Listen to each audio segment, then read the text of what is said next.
Today we will see drift of charged particle in aqueous solution. Example here we have taken for the salt, like when salt dissolved in water. So when it dissolved in water, it dissociates into Na plus and Cl minus ions. Now, one more scenario we are considering here is the presence of electric field. So when electric field is applied to that, what happens is, in presence of electric field, we will quantify that electric field as E. So the force is applied, or the individual ions will feel a force, or the force on individual ion is defined as force is equals to Q into E. For sodium ion, this is plus Q, and for chloride ion, this is minus Q, because sodium has a positive charge and chloride has a negative charge.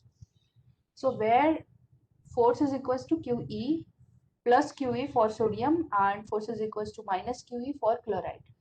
Here Q is the magnitude of the charge on individual ion, so which is equal to the magnitude of the charge on electron. We know this. The charge on the electron is 1.6 into 10 to the power minus 19 coulomb.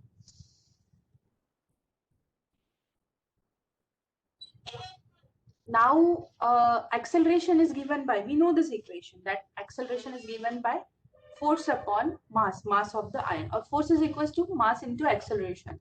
We know this relation. So from that we can get an equation for the acceleration, that is force upon mass.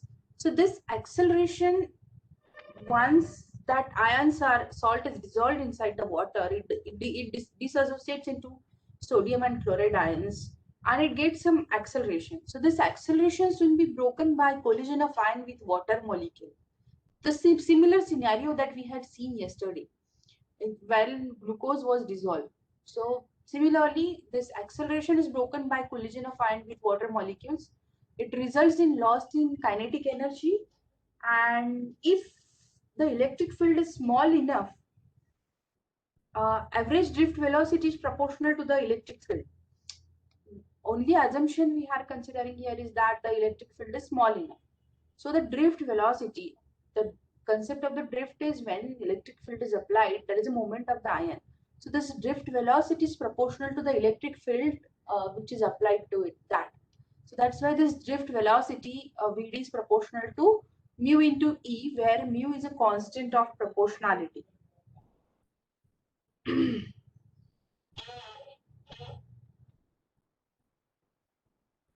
So ultimately, we want to formulate an equation for motion of sodium ion dissolved in water, and maintain an electric field. So the flow of ion is proportional to the drift velocity. So flow is a J. So this JNA is proportional to the drift velocity. And again, the drift velocity is proportional to the electric field with some proportionality constants. Okay. Now, uh, this drift velocity, not only depend on the electric field which is applied, but it will also depend on the concentration of the sodium ion. Not only the electric field, but concentration of the sodium ion. So ultimately, as the concentration, it is directly proportional with the concentration. So that's why this flow is directly proportional with the drift velocity, and drift velocity is proportional with not only with the electric field, but also with the concentration of the ions. So that's why here the term Na plus has come. Okay.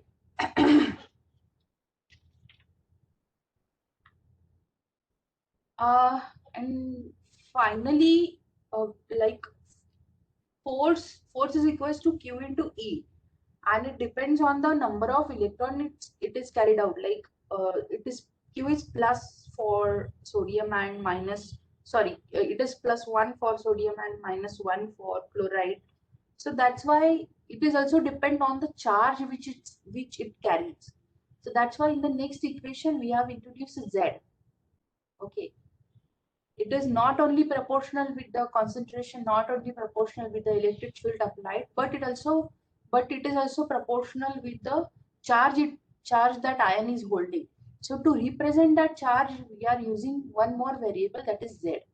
Now at this point, our flow is defined. The definition of the flow is done. That's why this rate of flow is equals to mu into Na plus, that is the concentration of the ion, and Z is nothing but your uh,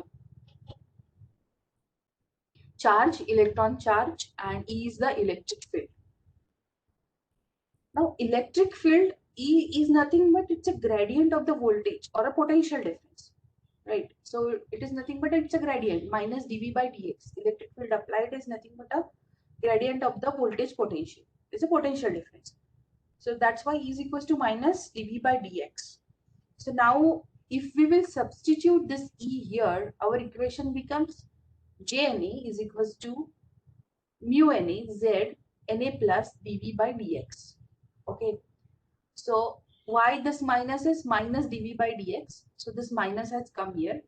So equation for the JNA is minus mu Na Z concentration of the Na plus into dV by dx. So this equation is nothing but it's a Ohm's law. For chloride ion, it is Jc is equals to minus mu C Z concentration of the C dV by dx. Now this Z has a plus 1 value for Na and minus 1 value for chloride. So if you will remove the Z from this equation, so it becomes for JNA it is same, but for chloride it becomes positive because Z is minus 1 here.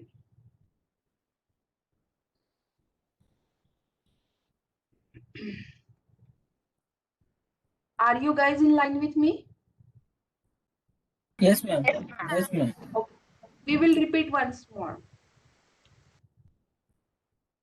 For calculating drift of charged particle in aqueous solution, the example that we have taken is salt, and the salt is dissolved in water. So when the salt is dissolved in water, it dissociates into Na plus and a Cl minus. And one more condition we have considered here is the presence of electric field, because we want to explain the concept of the drift. So the force which is experienced by the individual sodium ion is defined as force is equals to Q into E. Uh, for chloride, it is minus Q into E, where Q is the magnitude of the charge on individual ion. Okay, and the value of the Q is, we know that charge on electron ion, charge of an electron. This equation also we know force is equals to mass into acceleration. From this we have calculated acceleration is equals to force upon mass. So the acceleration which that sodium and chloride ions that are got. So that acceleration is soon be broken by collision of ion with water molecules. So resulting in loss of kinetic energy. If electric energy is applied across that, the drift velocity is proportional to the obviously electric field, where mu is a constant of proportionality. So this drift velocity is not only proportional with the electric field, which is proportional with the rate of flow, but it also is proportional with the concentration of the ion. Okay, not only concentration, but the charge it is holding. So to define the charge, we have taken another variable, that is Z. Okay, and again your potential or the electric field which is applied here, it's nothing but it's a gradient of the potential or a voltage difference. So that's why E is equals to minus dV by dx.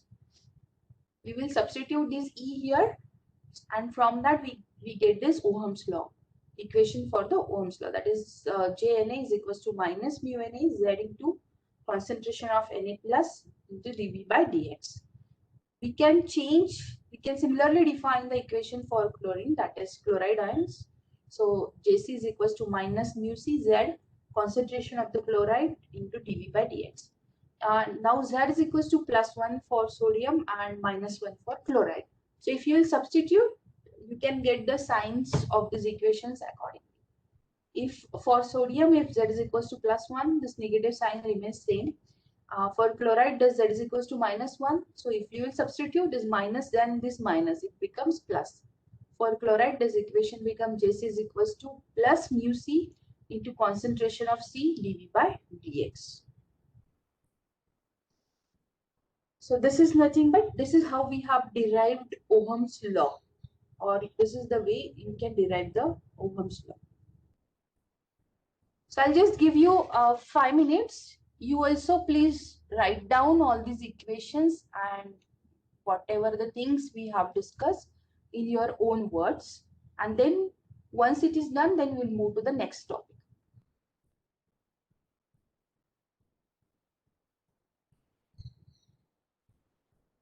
Let me know once you have done this slide.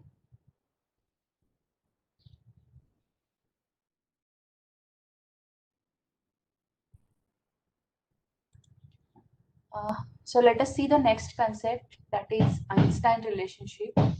So this relationship is nothing but it's a relation between diffusion and drift. Uh, like d is a constant of diffusion and mu is a mobility constant. So it's a relation between d and mu. That is d by mu is equals to kt by q, where k is a Boltzmann's constant and t is absolute temperature and q is magnitude of the charge. So that this is the Einstein's relationship. You please note down this also.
It's done.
Is it done, guys? Yes, ma'am. Yes, ma'am. Yes, ma'am. Okay. Okay. So next is equilibrium in one ion system. Okay. So we will take this topic tomorrow. Okay. So it's again a big equation. We are going to derive Nernst equation. So we'll do this tomorrow.